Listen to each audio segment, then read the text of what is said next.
Hello दोस्तों, आपका स्वागत है हमारे ऑनलाइन प्लेटफॉर्म पर।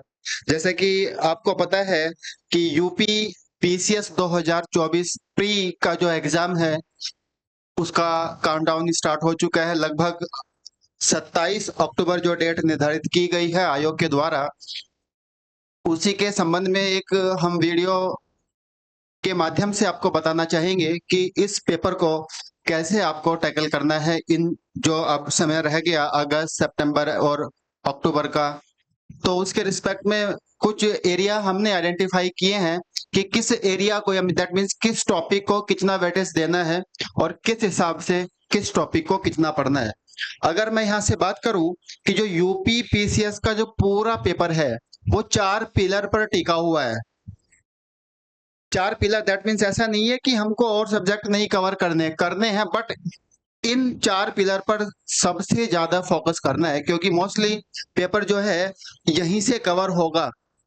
पहला आपका पास पिलर रहेगा करंट अफेयर, क्योंकि करंट अफेयर हर साल यूपी एग्जाम में पीसीएस के रिगार्डिंग हर साल कम से कम 30 और अधिक से अधिक 35 क्वेश्चन पूछे ही जा रहे हैं।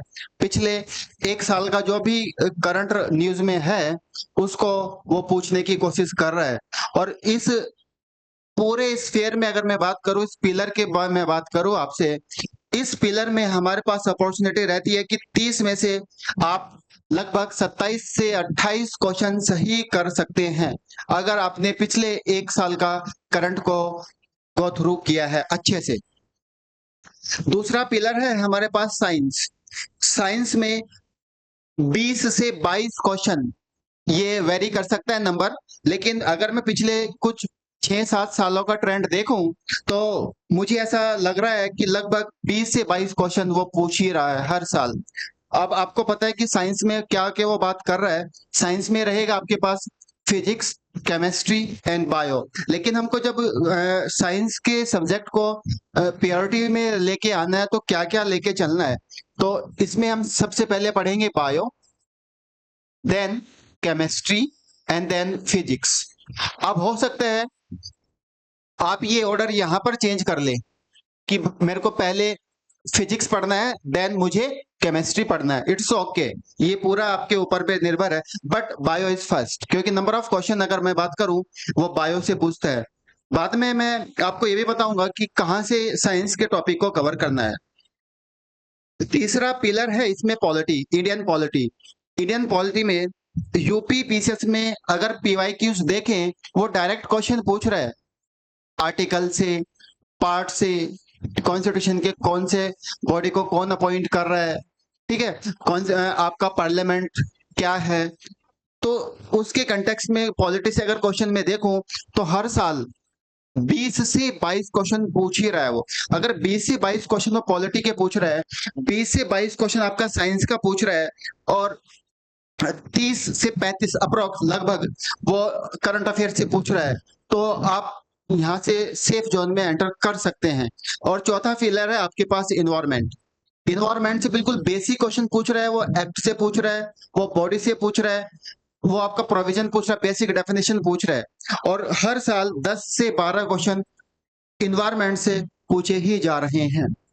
अब अगर मैं यहाँ से मोटा मोटा इन 4 पिलर की बात करूं तो इन 4 पिलर को अगर यूपी पीसीएस 2024 के रेफरेंस में मैं बोलूं, इन 4 पिलर पर अगर हम अच्छे से फोकस कर ले तो ये पेपर बिल्कुल आपके हाथों में रखा हुआ है। अब बात आता है कि जो अदर सेक्शन है वो क्या है। अदर सेक्शन की अगर मैं बात करूं, जैसे कि आपके पास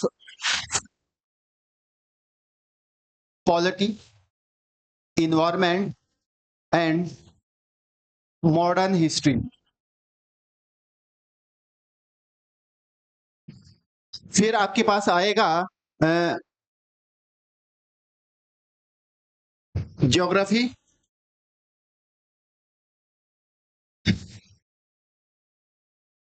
साइंस, करंट अफेयर,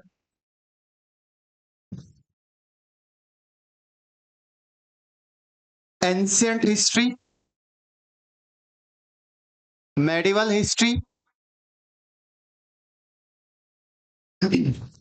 ये जो सेक्शन है polity, environment and modern history, यहां पर हम क्या करेंगे, अगर हमारे पास इनपुट लो है तो आउटपुट हाई है।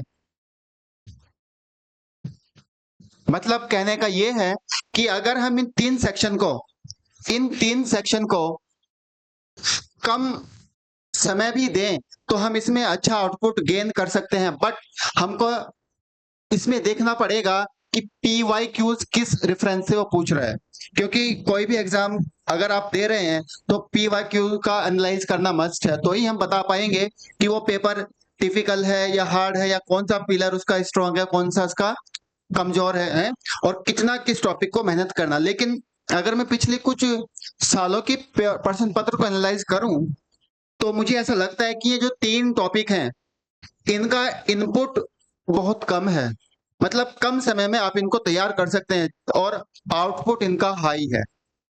सिमिलर अगर मैं ज्योग्राफी, साइंस और करंट अफेयर की बात करूं, इनका इनका इनपुट भी हाई है और आउटपुट भी हाई है। इनका इनपुट भी हाई है और आउटपुट भी हाई है। दैट मीन्स मैं ये बोलना चाह रहा हूं कि आपको ज्योग्राफी, साइंस और करंट अफेयर, अगर इन तीन पिलर को इस फोकस करना है तो आपको समय देना पड़ेगा। समय जब आप इस पर देंगे तो आपको आउटपुट मिलेगा ही मिलेगा। लेकिन दो पिलर हमारे पास, दैट मीन्स दो पॉइंट ऐसे रह जाते हैं, एंशिएंट हिस्ट्री और मेडिवल हिस्ट्री, जहां पर हमारे पास इनपुट तो हाई है, मतलब समय तो ज्यादा देना पड़ेगा, बट आउटपुट लो है। आउटपुट लो है।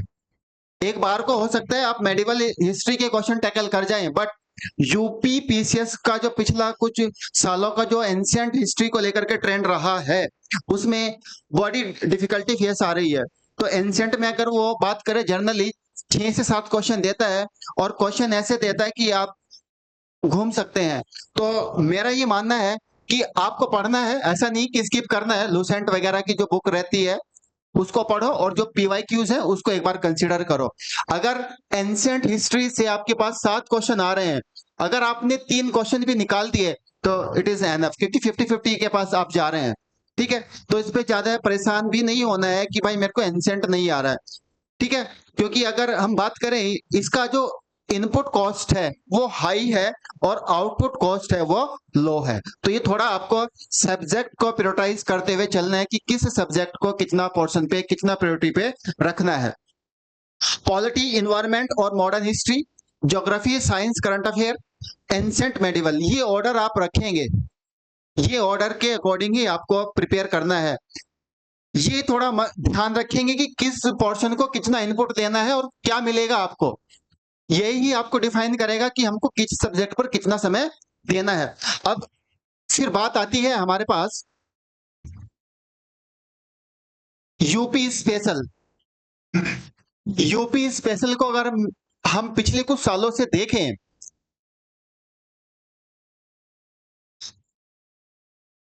तो उसने हार्डली 4 से 5 क्वेश्चन ही पूछने की कोशिश की है। पढ़ना है ऐसा नहीं, स्किप करना है, क्योंकि करंट अफेयर के कंटेक्स्ट में या फिर जो भी यूपी से संबंधित कोई न्यूज है उसके कंटेक्स्ट में क्वेश्चन पूछ सकता है।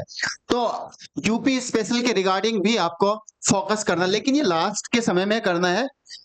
हो सकता है आप अभी से इसको प्रिपेयर भी कर रहे होंगे, 15-20 मिनट डेली बेसिस पर इसको दे दो। ठीक है, लेकिन आपको अपने सेक्शन को प्रायोरिटाइज करना है कि किस टॉपिक को हमको कितना समय देना है। अब अगर मैं लिस्टिंग की बात करूं कि कैसे इसको प्रिपेयर करना है, इस पूरे पेपर के सब रेफरेंस में किस टॉपिक को किस ऑर्डर में हमको देख के चलना है, तो मैं सबसे पहले इसमें ऑर्डर बोलूंगा करंट अफेयर। करंट अफेयर कहां से कहां तक करना है? अक्टूबर 2023 से लेकर के सितंबर 2024 तक आपको करंट अफेयर करना ही होगा। लेकिन अब जब करंट अफेयर की बात आ रही है, आपको उल्टे से चलना है। पहले सितंबर, फिर आपके पास अगस्त, जुलाई, जून, उल्टे से चलना है। क्योंकि अगर मैं यहां से बात करूं सितंबर से मार्च, मार्च 2024, ये लगभग लगभग 6 माह हो रहे हैं। तो इस 6 माह का जो भी करंट है वो तो आपके हाथों में होना जरूरी है, हाथों में होना ही चाहिए, क्योंकि मैक्सिमम क्वेश्चन जो मिलेंगे वो यहीं से मिलेंगे। अगर यहां से 80% क्वेश्चन कवर हो रहे हैं तो जो बाकी मार्च से अक्टूबर का सेक्शन है यहां से आपको केवल 20% क्वेश्चन कवर होंगे। तो मैं फिर से आपको सजेस्ट कर रहा हूं कि उल्टे से चलना है, सितंबर से अक्टूबर की ओर बढ़ना है। पिछले 6 महीने का जो भी करंट है उसको अच्छे से प्रिपेयर कर लेना है। दूसरा आपके पास पिलर है पॉलिटी। पॉलिटी ज्यादा हार्ड सब्जेक्ट तो नहीं है। अगर हम इसको पीवाईक्यूज के रिस्पेक्ट में एनालाइज करें इस टॉपिक को तो आपको पता चलेगा कि कितना क्वेश्चन को किस डेप्थ तक वो पूछ रहा है। तो पॉलिटी के बाद आप पढ़ेंगे साइंस। मैं आपको ऑर्डर इसलिए दे रहा हूं क्योंकि जब आपके पास ये बड़े बड़े सब्जेक्ट हाथों में हो जाएंगे तो आपके पास में कॉन्फिडेंस आएगा कि मेरा पास इतना क्वेश्चन, दैट मींस इतने नंबर ऑफ क्वेश्चन मेरे लगभग लगभग तैयार हैं पीवाईक्यूज के अकॉर्डिंग। Number 4, environment. इन्वायरमेंट देखो, current affair, polity, science, environment, ये ऐसे सब्जेक्ट हैं अगर हम इन तीनों को मिला दें लगभग लगभग यहां से 80 से 85 क्वेश्चन आते ही आते हैं। 80 to 85 क्वेश्चन हर साल आपको देखने को मिलेंगे। नंबर वेरी कर सकता है, हो सकता है कम हो जाए, हो सकता है ज्यादा आ जाए, बट एक ये प्योरिटी सेक्टर आपको देखना पड़ेगा। दूसरा पिलर जो ऑर्डर के रिस्पेक्ट में है, आपने यहां पर इन्वायरमेंट पढ़ा है, अब जंप आपको करना है ज्योग्राफी पर। Geography, India and world. मैं आपको सोर्स भी बताऊंगा कि कहां से करना है ये सब ना। फिर आएगा हिस्ट्री। अब हिस्ट्री की आपको पता है कि 3 पिलर है। क्या क्या है? एंशिएंट है, मेडिवल है और मॉडर्न है। ठीक है, इन 3 पिलर के रिस्पेक्ट में आपको हिस्ट्री कवर करनी है। सबसे पहले हम मॉडर्न को वेटेज देंगे, फिर मेडिवल को देंगे and then third is ancient. उल्टे से नहीं चलना है कि भाई पहले एंशिएंट फिर मेडिवल फिर मॉडर्न, नहीं। आप, हो सकता है पजल हो जाए एंशिएंट में और पूरा हिस्ट्री का जो भी पोर्शन है आपका गड़बड़ा जाए। तो आपको अपने आप को देखना पड़ेगा कि कितना इनपुट किस सब्जेक्ट को देना और कितना आउटपुट मेरे को मिलने वाला है। नेक्स्ट हम इसमें पिलर सेट करेंगे आपका इकोनॉमी। इकोनॉमी, ठीक है। अगर यूपी पीसीएस की इकोनॉमी के क्वेश्चन देखें तो वो बेसिक पूछ रहा है, बेसिक। बेसिक के साथ साथ जो उसका क्वेश्चन का फॉर्मेट है वो करंट अफेयर को कंसिडर करते हुए बना रहा है। लास्ट ईयर अगर मैं बात करूं 2023 के पेपर में उसने बजट से ही 4 क्वेश्चन पूछ लिए हैं। ठीक है, तो आपको ये भी देखना है कि किस सब्जेक्ट को किस बेसिस पर लेकर चलना है। हालांकि ये पूरा जो आइडिया है आपको वो पीवाईक्यू से ही डिफाइन होगा। और अंत में जो हमारे पास 8वां पिलर है वो है यूपी स्पेशल का paper, sorry portion, UP special, sorry, UP special के लिए आप यूपी का जितने भी पीवाईक्यूज है पहले उसको एनालाइज कीजिएगा। उसको एनालाइज करने के बाद आपको पता चलेगा कि यूपी पीसीएस का जो क्वेश्चन पूछ रहा है वो स्पेसिफिक फॉर यूपी, उसका दायरा क्या है, और उसी दायरे के रिस्पेक्ट में हमको यूपी स्पेशल को पढ़ना है। क्योंकि यहाँ पर नंबर ऑफ क्वेश्चन 4 या 5 ही रह सकते हैं, हो सकता है न भी आए, हो सकता है 2 ही आए, हो सकता है 8 भी आ जाए, क्योंकि यहाँ पे श्योर नहीं है। जैसे अदर स्टेट के एग्जाम जब हम प्रिपेयर कराते हैं या फिर अपने आप से करते हैं तो वो क्लियरली नोटिफिकेशन में डिफाइन करता है कि नंबर ऑफ क्वेश्चन कितने पूछे जाने वाले हैं, बट यहाँ पर ऐसा कुछ नहीं है। ठीक है, इसने अपने एग्जाम के लिए, दैट मीन्स यूपी ने डिफाइन नहीं किया हुआ है कि यूपी स्पेशल के हम कितने क्वेश्चन रखने वाले हैं। ठीक है, अब जैसे जैसे हम पढ़ रहे हैं हमारे पास 2 चीजें समझ में आएंगी कि हमको पीवाईक्यूज कैसे करना है, हमको मॉक लगाना है, ठीक है, और हमको प्रैक्टिस भी करनी है। तो हो सकता है आप सबसे पहले मॉक की तरफ भागे। प्लीज रुको। आपको जब भी कभी मॉक लगाना है, मॉक लगा लगाने से पहले आपको पीवाईक्यूज लगाने ही लगाने हैं। पिछले 10 से 15 सालों के यूपी पीसीएस के जितने भी पीवाईक्यूज हैं सेक्शन वाइज, वो आपको लगाने ही है, तब आप मॉक के पीछे भागिएगा। ठीक है। और अगर आप डायरेक्टली मॉक लगा रहे हैं डायरेक्टली, तो आपके पास कॉन्फिडेंस लॉस होगा। जो आपका कॉन्फिडेंस है वो लूज होगा, तो आपके जो पीवाईक्यू करने का जो तरीका है वो आपके कॉन्फिडेंस से दिख जाएगा कि कितना वो प्रिपेयर है अपने आप को लेकर के। तो मैं इस वीडियो के माध्यम से ये बताना चाह रहा हूं आपसे कि हमको मॉक बाद में रखना है, पहले हमें पिछले 10 से 15 सालों के जितने भी पीवाईक्यूज यूपी पीएससी ने पूछे हैं वो पढ़ने ही पढ़ने हैं। उसमें हमको पहला सेक्शन जो करंट अफेयर का मैंने अभी बताया था, तो करंट अफेयर वाले सेक्शन को ये देखना है कि करंट अफेयर में वो किस पोर्शन से कितने क्वेश्चन पूछ रहा है, और उसी के रेफरेंस में उस लिस्टिंग के आधार पर आप करंट अफेयर को प्रिपेयर कीजिएगा। ऐसा नहीं है कि ब्लाइंडली करंट अफेयर उठा के फॉलो कर रहे हैं। दूसरी बात कि हम अपने इस प्लेटफॉर्म से पीवाईक्यूज के संबंध में एक सीरीज स्टार्ट करने वाले हैं बहुत जल्द, हो सकता है नेक्स्ट वीक से आपको देखने को मिले इस प्लेटफॉर्म पर। तो हम क्या करेंगे, पिछले 10 सालों के जितने भी पेपर आए हैं यूपी पीसीएस में और जितने भी क्वेश्चन हैं, हम उसको टॉपिक वाइज आपके साथ सोल्व करेंगे बैठकर। 25-30 क्वेश्चन रहेंगे और हम उसी टाइम रिस्पेक्ट में उन क्वेश्चन को सोल्व करने की कोशिश करेंगे। दूसरी बात, इससे आपको ये पता चलेगा कि हम कितना कॉन्फिडेंस में हैं, कितने किस तरह से क्वेश्चन आ रहे हैं, और जो भी आपके पास ऑप्शन होंगे क्वेश्चन के, हम उन 4 ऑप्शन है, उन 4 ऑप्शन पर भी 1 to 1 डिस्कशन करेंगे कि इसका आंसर ये क्यों है, ऐसा क्यों है, क्या नहीं हो सकता है। इससे क्या है ना, आपके पास वो पूरा क्वेश्चन होलिस्टिकली तैयार हो जाएगा। ठीक है। तो मेरा सजेशन यही है इस पेपर को लेकर के कि जो भी आपके पास मटेरियल है, अपने मटेरियल को कंसाइज करना है। कंसाइज जब आप अपने मटेरियल को करेंगे तो उससे क्या होगा, आप मोर रिवाइज कर सकते हैं, मोर रिवीजन। अपना आपको जो भी है मटेरियल उसको कम रखना है, मोर रिवीजन करना है। ठीक है। जो भी कर रहे हो आप, अगर 10 किताब पढ़ रहे हैं तो बेटर है एक किताब अच्छे से पढ़ लो।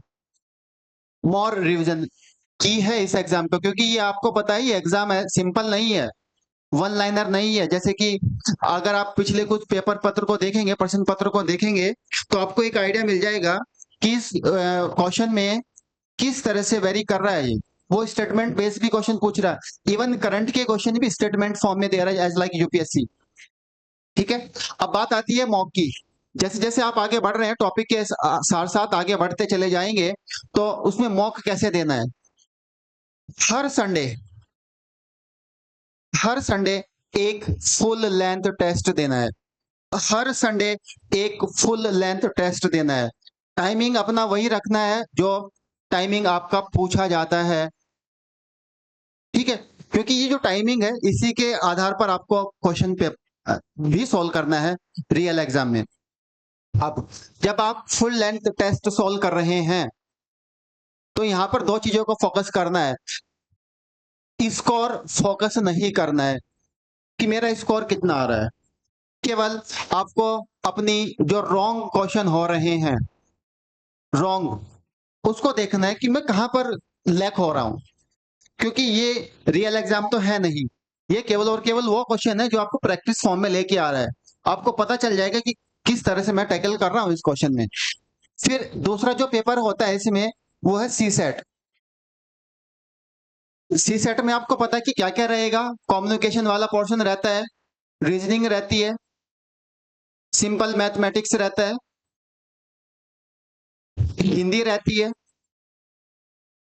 और इंग्लिश रहती है। तो यहां से करना क्या है, इंग्लिश और हिंदी का जो कंप्रीहेंशन होता है हम उसको बड़े प्यार से टैकल कर सकते हैं। इवन हिंदी के जो अदर क्वेश्चन रहते हैं उसको भी निकालने की कोशिश कर सकते हैं। कम्युनिकेशन में पिछले जो भी पेपर आ रखे हैं 10 सालों के, उन पेपर को सोल्व करो। लगभग 20 क्वेश्चन रहते हैं, 20 गुना 10, 200 क्वेश्चन।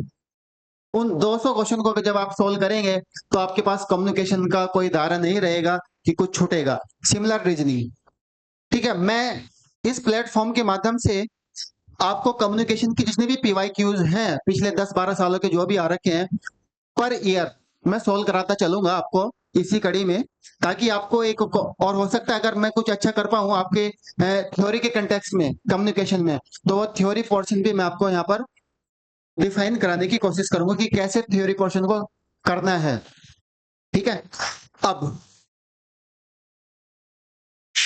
अगर मैं यहां से बात करूं कि अगस्त, सितंबर और अक्टूबर, अक्टूबर में भी आप 25 अक्टूबर तक ही काउंट करेंगे अपने आप को, तो कुल मिलाकर के जो दिन बैठ रहे हैं अगस्त है आपके पास 31, 30 एंड 25, तो ये लगभग लगभग कहीं ना कहीं 85 डेज। अगर मैं 1 अगस्त से लेके चलूं तो तब भी आपके पास बहुत समय है, लेकिन अब आपको यहाँ पर अपने सब्जेक्ट को सेटराइज करना है कि किस सब्जेक्ट को कितना समय देना है, ठीक है। तो पर सब्जेक्ट को आप ये देख के चलना है कि कितने वेटेज है इस सब्जेक्ट का, तो ही उसको समय देना। ऐसा नहीं है कि क्वेश्चन आपके पास हाई इनपुट है और लो आउटपुट और आपने पूरा एक सप्ताह उस टॉपिक को दे दिया, तो वो भी आपका wastage of time and wastage of resources है। तो ऐसा नहीं करना है। ये पूरा जो आपको दायरा है ये देखेगा आपका पीवाईक्यूज की किस तरीके से आपको क्वेश्चन को देखने को मिल रहा है। तो इस वीडियो के माध्यम से मैंने एक स्ट्रेटजी बताने की कोशिश की है कि किस टॉपिक को या कि इस एग्जाम को लेकर के आपको किस तरह से स्ट्रेटाइज करना है, अपने आप को कैसे प्रिपेयर करना है। नेक्स्ट, इसी प्लेटफॉर्म के माध्यम से आपको हम बहुत ही जल्द पीवाईक्यू का एक सीरीज स्टार्ट कर रहे हैं, जिसमें आपको sector wise, topic wise PYQs देखने को मिलेंगे, जिससे आप अपनी प्रिपरेशन को बूस्ट कर सकते हैं। और मैं उम्मीद करता हूं कि ये हमारा प्लेटफॉर्म आपकी सफलता में काम करे। तो आपको इस एग्जाम के लिए बहुत बहुत शुभकामनाएं, और मैं उम्मीद करता हूं कि आप ट्रस्ट बनाए रखेंगे हमारे इस प्लेटफॉर्म पर, ताकि आप अपनी इस प्रिपरेशन की यात्रा को एंजॉय कर सकें। धन्यवाद।